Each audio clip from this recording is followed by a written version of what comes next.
سب سے پیشتر آل نبی اولاد علی، امام زمان حاضر امام، نور مولانا شاہ کریم الحسینی حاضر امام کے پاک اور مقدس اسم گرامی پر عشق و محبت کے ساتھ بلند آواز میں صلوات پڑھیں۔ اللہم صلی علی محمد و آل محمد۔ ایک بات جسے آپ ذہن نشین کر لیں کہ اسماعیلی طریقہ دین اسلام کا جزو لازم ہے۔ ہم سب کا دین اسلام ہے اور مسلمان ہونے کے ناطے اسلام کے تمام بنیادی عقائد اور اسلام کے تمام بنیادی ارکان ہمارے عقائد اور ہمارے ارکان ہیں۔ ان سب پر ہمارا ایمان اور پریکٹس ہے، اس لیے ان پر عمل نہ کرنے کا سوال ہی پیدا نہیں ہوتا۔ البتہ اسماعیلی طریقہ جو ہے وہ باطنی طریقہ ہے، اور اس لیے ہم ظاہری طریقے کی نسبت باطنی طریقے پر عمل کرتے ہیں۔ دوسری بات ہے، مسلمان ہونے کی حیثیت سے اس بات پہ ایمان بھی رکھتے ہیں کہ قرآن پاک اللہ کا کلام ہے، قرآن پاک اللہ کی کتاب ہے، لیکن شیعان علی کی طرح ہمارا بھی یہی عقیدہ ہے کہ خدا کے فرمان کے مطابق قرآن کا جو صحیح انٹرپریٹیشن ہے وہ اہل بیت یعنی کہ امام مبین، امام زمان ہے۔ اور حضور صلی اللہ علیہ وآلہ وسلم نے بھی اپنے پیچھے دو چیزیں چھوڑی ہیں، قرآن اور اپنی اطرت یعنی کہ اہل بیت۔ سوال موصول ہوا ہے کہ اہل بیت میں کون آتا ہے؟ اہل بیت کون ہے اور کیا وجہ ہے کہ امام نے اپنے کچھ فرمان میں اپنے کچھ مریدوں کو اہل بیت میں شامل کرنے کا فرمان فرمایا ہے؟ اہل بیت ایک قرآنی فارم ہے اور جس سے مراد حضور صلی اللہ علیہ وآلہ وسلم کا خاندان ہے، اور خاندان سے مراد آپ کا نورانی خاندان مراد ہے، نورانی خاندان مراد ہے۔ فیملی کے تمام افراد اس میں شامل نہیں ہیں۔ جب ہم اہل بیت کی بات کرتے ہیں یا اہل بیت ہم کہتے ہیں تو شیعان علی کا یہ عقیدہ ہے کہ حضور اکرم صلی اللہ علیہ وآلہ وسلم، مولا علی، حضرت بی بی فاطمہ الزہرا، حضرت حسن اور امام حسین، انہیں ہم پنجتن پاک کہتے ہیں۔ قرآن کی دو ایسی آیتیں ہیں جن میں اس بات کی وضاحت ہے کہ حضور صلی اللہ علیہ وآلہ وسلم کی فیملی ممبر سے کیا مراد ہیں۔ ایک مرتبہ حضور صلی اللہ علیہ وآلہ وسلم اپنی زوجہ ام سلمہ کے گھر پر تھے تو قرآن کی یہ آیت نازل ہوئی کہ اے اہل بیت رسول، خدا چاہتا ہے کہ تم سے ہر برائی کو، ہر نجس کو دور رکھے اور تمہیں ایسا پاک رکھے جیسا کہ پاک رکھنے کا حق ہے۔ جب قرآن کی یہ آیت نازل ہوئی تو حضور صلی اللہ علیہ وآلہ وسلم نے فرمایا، علی کو بلاؤ، فاطمہ کو بلاؤ، حسن حسین کو بلاؤ۔ جب یہ پانچوں ہستیاں ایک جگہ پہ جمع ہو گئیں تو حضور پاک صلی اللہ علیہ وآلہ وسلم کے پاس ایک چادر تھی، وہ آپ صلی اللہ علیہ وآلہ وسلم نے ان سب پر اڑا دیا۔ آپ خود بھی اس کے نیچے آ گئے اور فرمایا، اے خدا، یہ میری اہل بیت ہے، تو انہیں ہر قسم کی برائی سے، ہر قسم کے نجس سے دور رکھنا۔ اتنے میں ام سلمہ دوڑتے ہوئے آئی اور کہا کہ یا رسول اللہ، کیا میں آپ کی اہل نہیں ہوں؟ آپ صلی اللہ علیہ وآلہ وسلم نے فرمایا، تو بہت اچھی ہے، نیک راہ پر ہے، تو خیر میں ہے، لیکن اہل بیت میں تیری جگہ نہیں ہے۔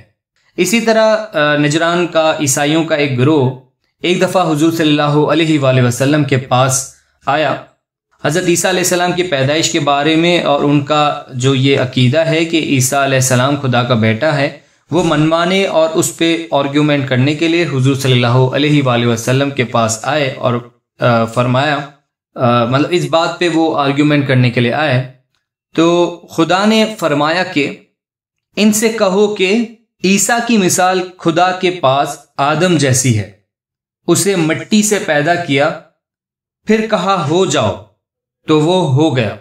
جب آدم ایسے پیدا ہوا تو بھی اسے بیٹا نہیں کہتا، تو حضرت عیسیٰ علیہ السلام کو کیسے بیٹا کہا جائے؟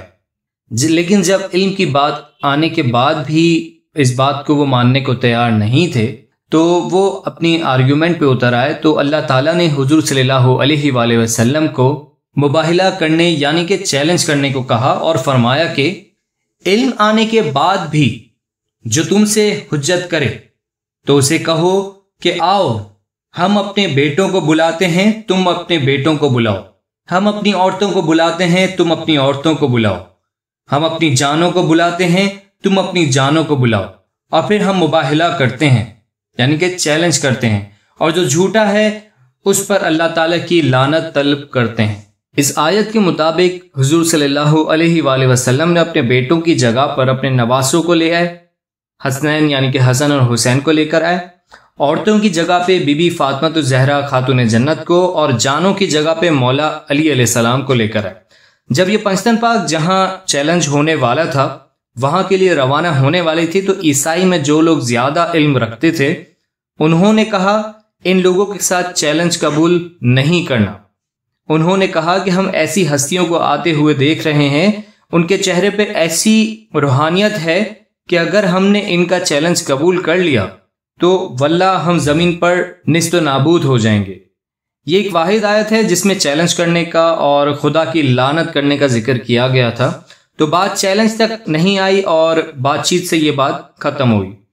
حضور صلی اللہ علیہ وآلہ وسلم نے فرمایا اگر یہ لوگ میرے سامنے مباہلہ کے لیے کھڑے ہوتے تو ساری بستیوں میں عیسائی تو کیا ان کا ایک پرندہ بھی باقی نہیں رہتا، کیونکہ انہوں نے پنجتن پاک کو چیلنج کیا تھا۔ تو یہ اہل بیت خدا کی طرف سے ہے، ڈیوائنلی منصب ہے، اس میں کسی اور کے شامل ہونے کا سوال ہی پیدا نہیں ہوتا۔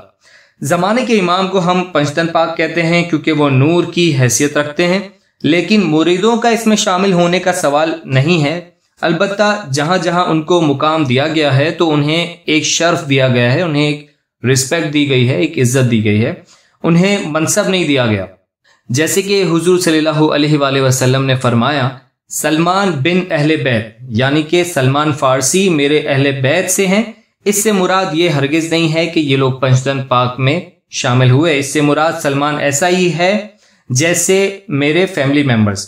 امام سلطان محمد شاہ نے بھی کافی مریدوں کے بارے میں یہ فرمایا ہے، وارث محمد ریمو، وزیر رحیم، وزیر بیر علی، یہ سب ہمارے نور میں مل گئے ہیں اور یہ اہل بیت جیسے ہو گئے ہیں۔